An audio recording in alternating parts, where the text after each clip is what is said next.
Bueno, buen día a todos y a todas, ¿cómo están?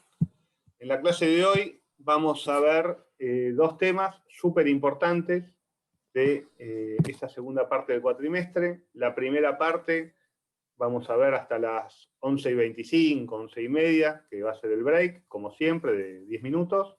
Va a estar a cargo del profesor Sebastián Guidi, que es profesor de esta cátedra y de esta comisión.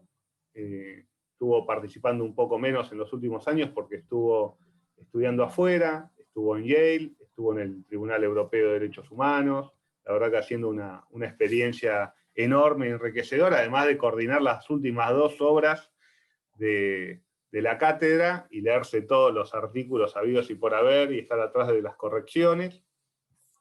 Así que es un gusto otra vez tenerlo a Seba dando una clase. Esta vez va a volver a dar Poder Legislativo, clase que ya dio el cuatrimestre pasado, que la tienen subida a YouTube. Hoy Sebastián va a ser eje en otros, amén de que va a repetir seguramente o va a señalar algunos temas, va a también hablar de nuevos temas de Poder Legislativo, con lo cual esta clase se integra con el video del cuatrimestre anterior del propio Seba Guidi, a cargo de la clase de Poder Legislativo. Y luego, de las 11:30 a 11:40, va a arrancar el doctor Méndez Montenegro, nuestro querido Patricio, con la clase de federalismo, que está íntimamente vinculado. Ojalá que, Seba, te puedas quedar hasta la 1, así también podés participar activamente de la segunda parte. Y la clase que viene vamos a ver Poder Ejecutivo Nacional, y pues, si nos queda algo importante de federalismo también lo veremos. El tema de federalismo atraviesa transversalmente, valga la redundancia, todos los temas casi del programa. Así que, bueno, lo dejo a cargo al doctor Guidi, a cargo de la clase, toda tuya, Seba. Muchas gracias, Nico, y encantado de estar acá. Entonces, como decía Nico, la clase de hoy, la primera parte de la clase de hoy sobre Poder Legislativo, tienen este video del que les hablaba, que está en YouTube. Vamos a seguir un camino diferente, algunos temas se van a superponer naturalmente, porque hay temas que son lo suficientemente centrales como para no poder evitarlos, digamos. Pero hay algo, hay cierto debate que no está en el video anterior, o en que no se hace hincapié en el video anterior, que tiene que ver con la propia naturaleza del Poder Legislativo. Y esto me gustaría darle carácter más de debate, si ustedes quieren, que de exposición mía. ¿Qué es el Poder Legislativo? ¿Por qué lo necesitamos? ¿Qué es el Congreso? Es una pregunta lo suficientemente básica como para que no nos la planteemos seguido. ¿Cuál es la función del Congreso? Eso es lo primero que me gustaría preguntar. Y si alguien me pudiera decir, desde el más elemental sentido común, ¿cuál creen que es la función del Congreso? Les agradecería. ¿Alguien? Sancionar normas. ¿Qué? ¿Qué tipo de normas? Sociales, económicas. ¿Representar a la nación en esas leyes? ¿Representar a la nación y qué? En esas leyes. Bien. ¿Alguien más tiene alguna intuición? No, eso, lo mismo que dijo la compañera. ¿Qué? Porque se dijeron cosas diferentes. No, cuando preguntaste qué tipo de normas, leyes, dije. Ah, leyes, ok. Bueno, esto es lo primero, ¿no? ¿Cómo? Hay dos lugares, digamos, de los que sale la función del Congreso en la Constitución. Uno es el artículo 75, que ya ahora vamos a hablar un poco más en detalle, que es el artículo 75 de la Constitución, en el cual están enumeradas las facultades, lo que se llaman las facultades delegadas, ¿no? Ustedes, ahora en un rato vamos a tener la clase de federalismo, pero voy a anticiparme un poco. Las provincias conservan todo el poder no delegado de la nación, las provincias delegan el poder de la nación y se lo delegan a alguno de los órganos de la nación, pues el Congreso, el presidente, la Corte, demás.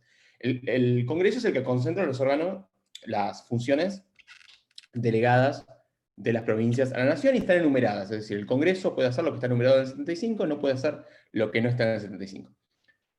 Hay otra cosa que es, si ustedes leen varios artículos de la Constitución, dice, por ejemplo, tuvieron la clase de Derecho ya, ¿no? De poder de policía, reglamentación y demás. Los derechos son ejercidos de acuerdo con las leyes que reglamentan su ejercicio. Y así pueden encontrar varios. Artículo 18, ningún habitante de la nación puede ser juzgado si no es por ley previa al momento de los hechos. Artículo 19, ningún habitante de la nación puede ser obligado a hacer lo que la ley no manda o privado de lo que ella no prohíbe. Tenemos varios artículos de la Constitución que refieren a la ley. Cuando refieren a la ley no refieren a otra cosa sino a un acto del Congreso. Al Congreso o de las legislaturas provinciales, ¿no? Depende de cuál sea la competencia. Entonces, sabemos que las leyes son el instrumento principal por el cual se regulan los derechos. Si nosotros queremos regular los derechos, ya sea libertad de expresión, libertad de cultos, cualquiera de los, libertad de comercial, libertad de navegar, libertad de entrar y salir del país, cualquiera de estos pueden ser restringidos para hacerlos compatibles entre sí a través de leyes. Pueden ser leyes de las legislaturas provinciales o del Congreso de la Nación, según las provincias hayan delegado o no esta facultad. ¿Se entiende más o menos? Entonces, esa función de dictar leyes que regulan los derechos no está enumerada en el artículo 75. Es prácticamente es casi tan obvio que ni siquiera está, digamos. Entonces, la primera manera de pensar qué es lo que hace el Congreso, bueno, es cualquier cosa que regule derechos, que afecte derechos de los ciudadanos o los habitantes de la nación, se regula por ley. Y después me voy a fijar si ese tipo de ley está comprendida en las facultades federales, y por lo tanto delegada en el artículo 75, o no, y está en las facultades es una facultad residual de cada provincia. Eso es lo primero, cuando quieran pensar si hay algo que le corresponde al Congreso, o al presidente, o a las legislaturas provinciales del presidente.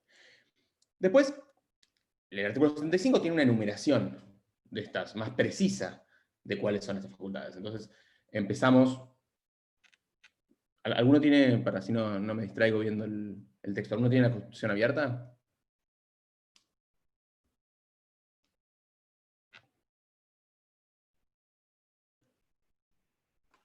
Yo la tengo, pero ¿qué hago? ¿Leo el A ver, primer inciso? por ejemplo, artículo 75, inciso 1.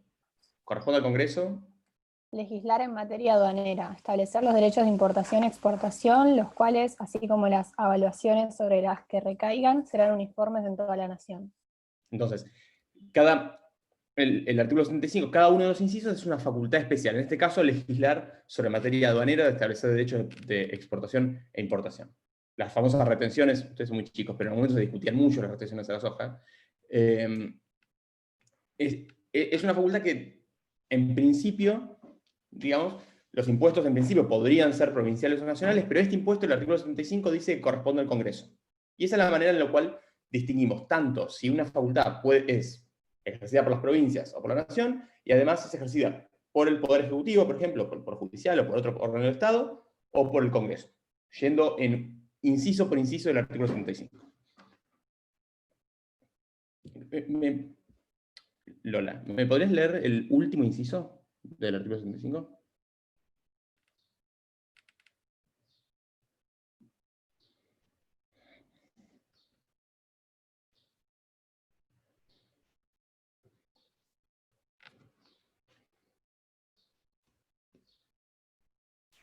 Es el 32, ¿no? Hacer todas las leyes y reglamentos que sean convenientes para poner en ejercicio los poderes antecedentes y todos los otros concedidos por la presente Constitución al Gobierno de la Nación Argentina. Gracias. Entonces tenemos una enumeración de facultades y al final hay una enumeración residual que puede hacer todo lo que sea conveniente para ejercer las facultades anteriores. Esto de hacer todo lo que sea conveniente no lo tienen los otros poderes, no tiene el Ejecutivo, no tiene el Poder Judicial. Es decir, que el Congreso en algún sentido es casi el poder, si ustedes quieren, residual de la nación. Es el que la Constitución más confía e incluso le da una especie de cláusula abierta que le permite interpretar el alcance de sus propias facultades y dictar estas normas que necesite para las facultades que interpretó propias, digamos. Y ahí, entonces, esto en cuanto a la parte de sancionar leyes. Ahora vamos a ir a cómo se sancionan estas leyes y demás. Pero lo que me parece primero importante de todo esto es la facultad de sancionar leyes es del Poder Legislativo, provincial o nacional, para saber si ese tipo de ley puntual cae en las competencias de la Nación y por lo tanto del Congreso Nacional, tengo que leer el artículo 75. Después, tómense el trabajo, no ahora porque es muy largo, tómense el trabajo de ver una por una las facultades del 75 para entender qué es lo que tiene que hacer el Congreso. Y otra cosa que se dijo es representar a la Nación en la sanción de estas normas. Entonces, por una parte, y me parece que está buena la intuición de pensarlo de esta manera, por una parte el Congreso es el órgano que emana estas normas, pero por otra parte la razón por la cual confiamos en que el Congreso sea el órgano capaz de dictar las normas más, si ustedes quieren, relevantes, las que reglamentan derechos, las que nos restringen nuestra libertad, es porque es el órgano más representativo de nuestro sistema institucional. ¿Por qué? Y ahora pensemos cómo se compone el Congreso.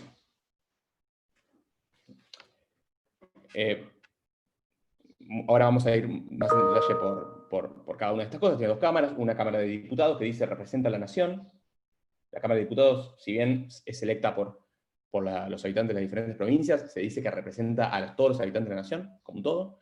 Y el Senado, que representa a las provincias. Son electas por los habitantes de la provincia, pero representan al ente provincia, digamos.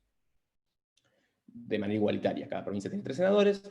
La Cámara de Diputados, en teoría, está compuesta proporcionalmente, más o menos proporcionalmente, a los habitantes de cada una de las provincias. Perdón, voy a admitir gente. Entonces, es el órgano que representa...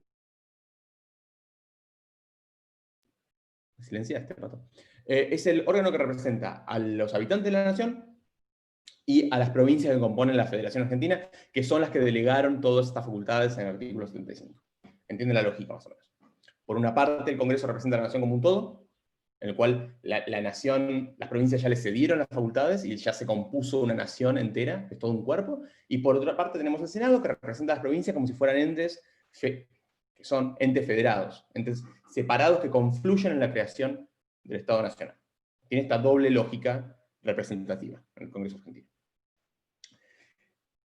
¿Por qué es importante la representación primero? ¿Y por qué es importante algo que no se dijo todavía, pero que tal vez si hubiésemos seguido hablando hubiera aparecido, que es la deliberación? ¿Por qué es importante estar representados en las normas que regulan y coartan en algún sentido nuestra libertad, que limitan nuestra libertad? ¿Qué intuición tienen?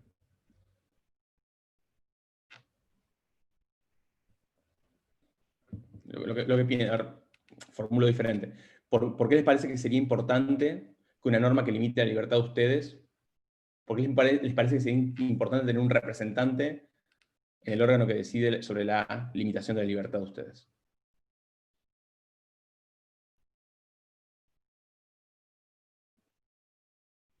Porque a nosotros nos integran esos derechos. ¿Nos integran esos derechos? O sea, no entendí mucho la pregunta, pero como que voy más por el lado de que es importante que nosotros seamos parte de eso, digamos, porque o sea, los derechos recaen sobre nosotros. Correcto, entonces los derechos, digamos, lo voy a formular de otra manera, nosotros somos los principales afectados por las normas que regula el Congreso.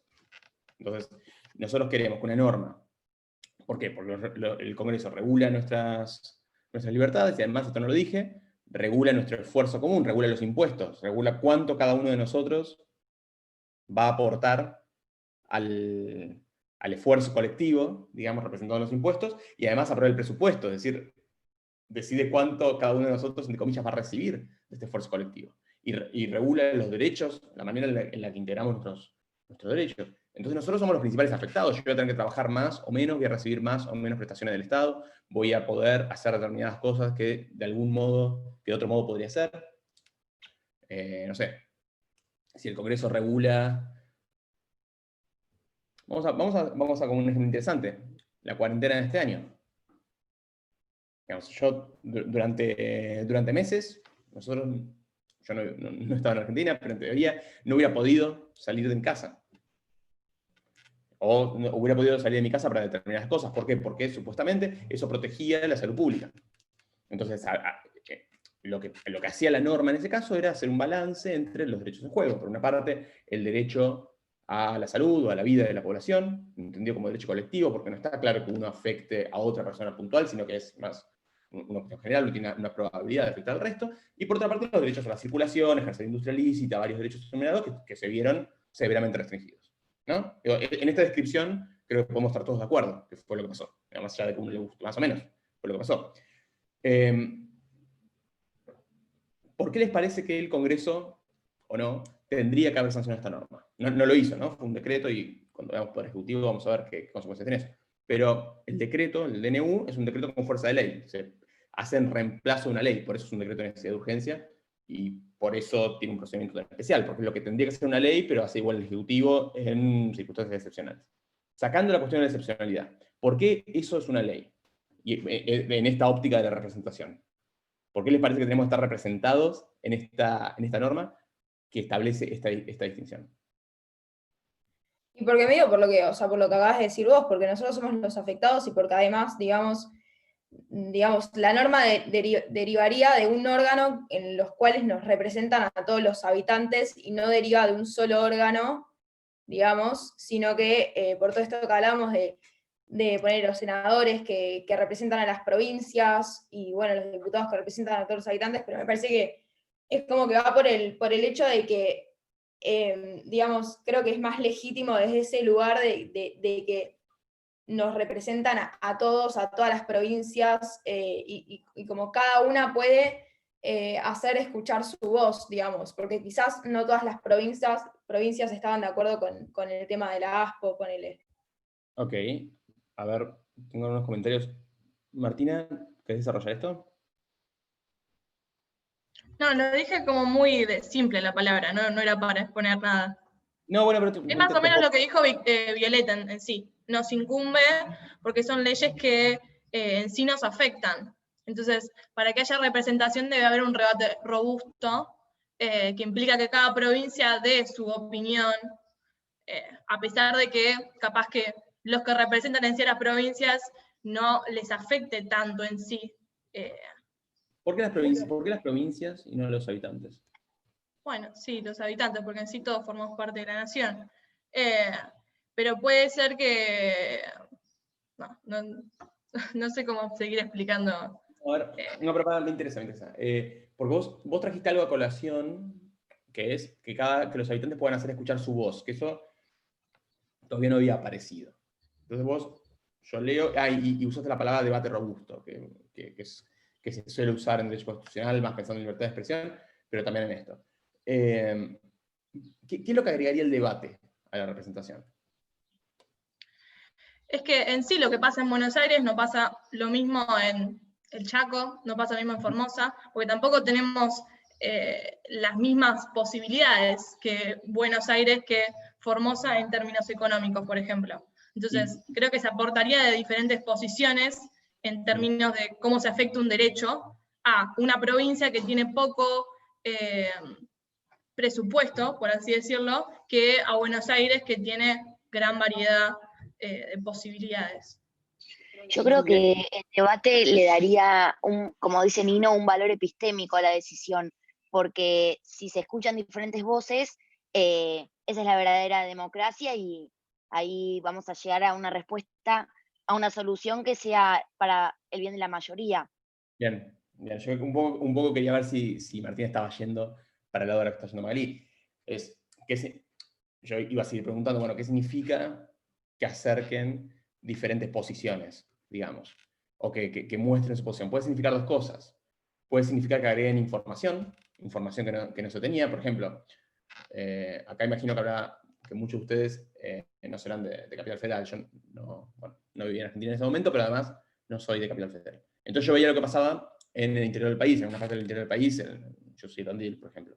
Tandil no tuvo un caso de coronavirus durante meses. Y aún así, las escuelas estaban cerradas, los negocios estaban cerrados, estaba pagando un enorme costo económico, etcétera, etcétera. Entonces las autoridades de Tandil insistían, decían, bueno, queremos abrir por lo menos hasta que haya caso, una vez que haya caso volvemos a cerrar, no lo sé. Eso, en algún sentido, era información, que tal vez el gobierno, en ese caso provincial, no estaba procesando. O sí, no quiero entrar en la discusión si estuvo bien o mal. Pero digo, el mensaje, ¿cuál era? Era, no estás viendo que acá están pasando cosas que se te están pasando porque estás en La Plata o estás en Buenos Aires y no estás viendo la realidad local. Eso es información. Entonces, si vos supieras lo que yo sé, lo que te quiero decir, y yo sé y vos no, tomarías la decisión que te estoy diciendo que tomes. No la tomás porque no lo sabés. Ese es el valor epistémico de que habla Magali. Hay otra posibilidad, que es que diferentes regiones o diferentes grupos tengan la misma información, pero quieran diferentes cosas. Tengan diferentes preferencias. ¿No? No sé, la provincia de Catamarca, diga, no, yo tengo la misma información, sabemos todo, yo sé que vos sabés todo lo que yo sé, pero yo quiero hacer otra cosa, porque yo valoro los bienes diferentes, yo valoro la actividad económica más que la salud, o yo valoro la salud mucho más que la actividad económica, entonces quiero una cuarentena mucho más estricta, mucho menos estricta. Ahora, eso es posible de hacer cuando tenemos, por ejemplo, un sistema federal, y eso ya, de nuevo, Patricio va a hablar de esto, pero un sistema federal permite diferentes regulaciones, permite que en una provincia, por ejemplo, en una provincia haya, no sé, educación sobre determinados temas, y en otra provincia haya educación sobre otros temas. Justo, Pato es bastante unitario, así que esto no le va a gustar, pero que en determinadas provincias, por ejemplo, haya diferentes condiciones de acceso al aborto, en otras provincias diferentes condiciones de acceso al aborto, más liberales, más restrictivas. Eso depende de la idiosincrasia, los valores, las preferencias de cada comunidad. Ahora, eso no es necesariamente epistémico. Entonces, están estas dos cosas. Acá Nico me está vigilanteando. Defina bastante, te iba a decir, porque yo diría unitario y punto. Ah. Bueno, no quería, sí. Pero bueno, en Estados Unidos, en México, en otros países federales, digamos, en Argentina para ser federal es bastante poco federal. Hay otros países en los cuales abiertamente el aborto es legal en un estado y no lo es en otro, el matrimonio igualitario es ley en un estado y no lo es en otro. Eso tiene que ver con preferencias y no con información. Ahora, el Congreso tiene que tomar, por definición, las decisiones que toma el Congreso son de competencia para todo el país, con lo cual tiene que tomar decisiones que afecten a todos. Entonces, cada ciudadano tiene que hacer valer la información que tiene, y acá está el valor epistémico, y también sus preferencias, y ahí ya hay una lucha política. Tenemos que tomar una decisión uniforme para todos, y tenemos que procesar las preferencias de todos. Entonces tenemos el valor, llamémoslo epistémico, y el valor, llamémoslo político. Me interesa lo que está diciendo Fermín. ¿Te puedo pedir, Fermín, que comentes un poco lo que estás diciendo en el chat? Sí, por supuesto. ¿Qué parte? La de... Lo que estás, cosa que expliques lo que escribiste, que me interesa.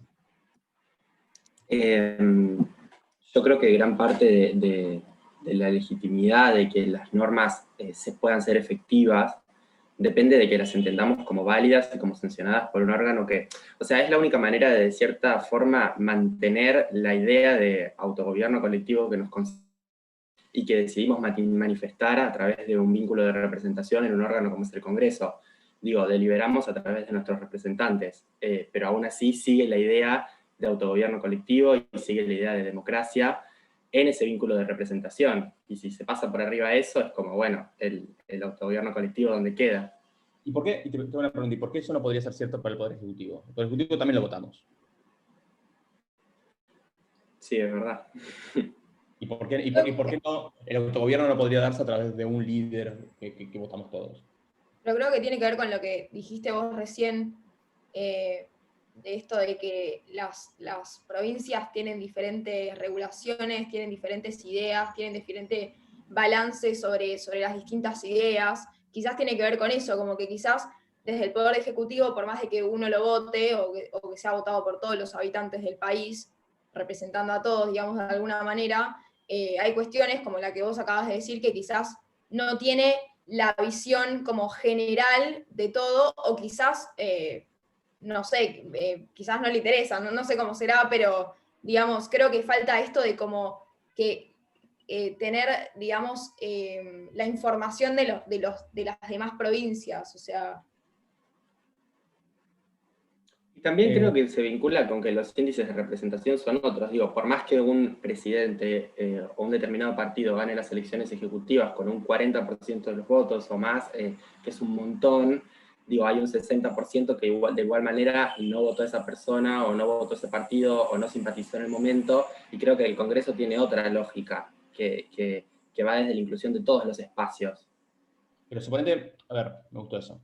Suponete que el presidente no gana con el 40, gana con el 51, ¿no? Como es en la mayoría de los lugares, que en el momento tenés que sacar el 51% de los votos, en primera o en segunda vuelta. Y el Congreso también gana con el 51. Entonces, y se traslada, digamos, los votos se trasladan a bancas de manera más o menos matemática, y tenés el 51% de las bancas en manos del partido de gobierno. ¿Cuál es la diferencia que el 51% de las bancas tome una decisión o la tome el presidente con el 51% de los votos? Sí, no sabría decirte. Pero sin embargo, vos creés que hay una diferencia, ¿no? Sí, intuitivamente creo que hay una diferencia. ¿Alguien tiene alguna idea de cuál es esa diferencia? ¿O cuál les parece? No hay una respuesta correcta para esto, ¿eh? ¿Por qué les suena que podría haber una diferencia? Quizás porque la minoría que igual no ganó la elección, tipo, en el Ejecutivo solamente queda en el poder el partido que gana, pero en el representativo, digamos, el órgano representativo del Congreso, las minorías también tienen menos bancas, pero también pueden participar del debate, que quizás es más difícil de ver en un poder ejecutivo que, digamos, ejecuta justamente, no es un órgano meramente representativo, no veo mucho debate. ¿Y qué aporta? Perdón, te interrumpo. ¿Qué aportaría el debate de la minoría? ¿Por qué sería importante si van a votar igual? Si al final se vota. Que sean escuchados, porque son parte de los votantes. Bueno, son escuchados y se vota igual como se iba a votar. ¿Qué cambió?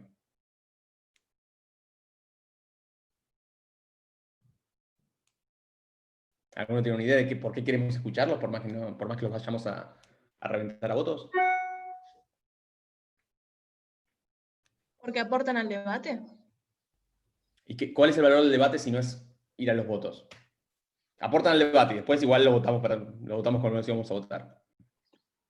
Bueno, pero no necesariamente una bancada opositora en diputados, por ejemplo, siempre va a votar todo en contra. Digo, puede aportar constructivamente a, no sé, un proyecto original que por ahí viene, no sé, se me ocurre ahora con esto del aborto, con el tema de que lo manda el proyecto del Ejecutivo, y bueno, el Legislativo, la oposición, digamos, puede sugerir modificaciones que se podrán adoptar o no, y así mejorar la calidad de los proyectos. Bueno, está eso, digamos, implícita en tu intuición, y creo que en la intuición de varios que tal vez no la pudieron articular en este rato, está que tal vez el hecho de que la decisión se tome en un cuerpo colegiado, en un cuerpo plural, en un cuerpo representativo, cambie la decisión. Tal vez no sea tan automático que el 51% vota y el 51% toma una decisión ya preestablecida, escuchamos los discursitos y nos vamos. Tal vez pase algo en el medio.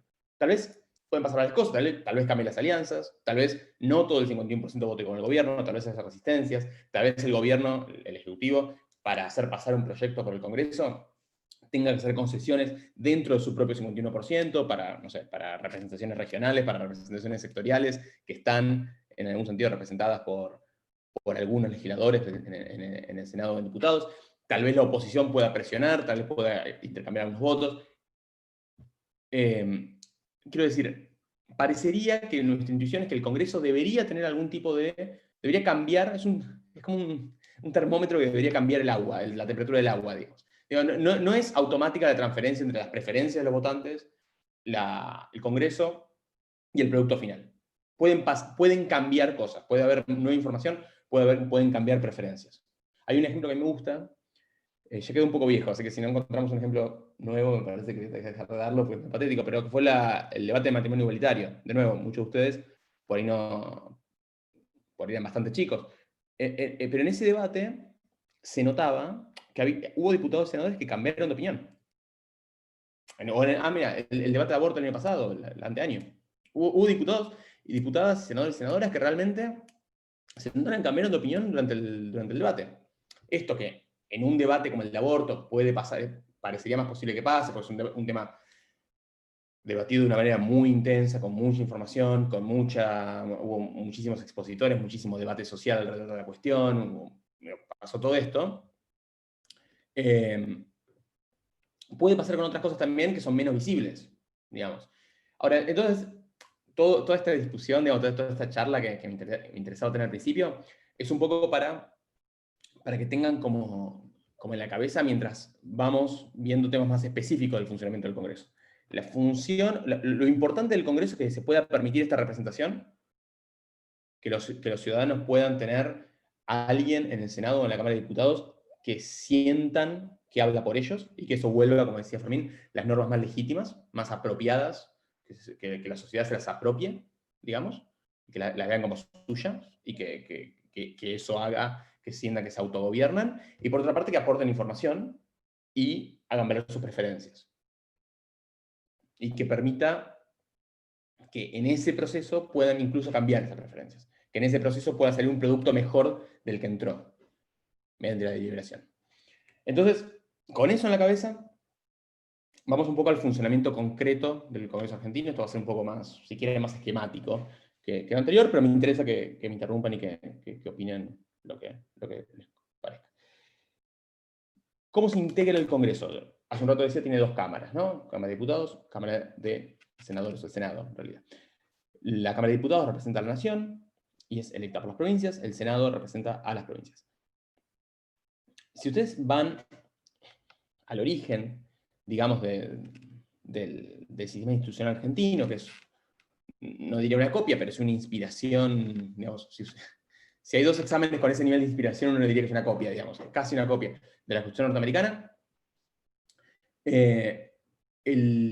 La Cámara de Representantes norteamericana era como una de las instituciones a las que los constituyentes norteamericanos le tenían miedo. ¿Por qué? Porque era la única, la Cámara de Representantes era el único órgano en la Constitución de Estados Unidos y en la Constitución argentina original, que era electa directamente por los habitantes.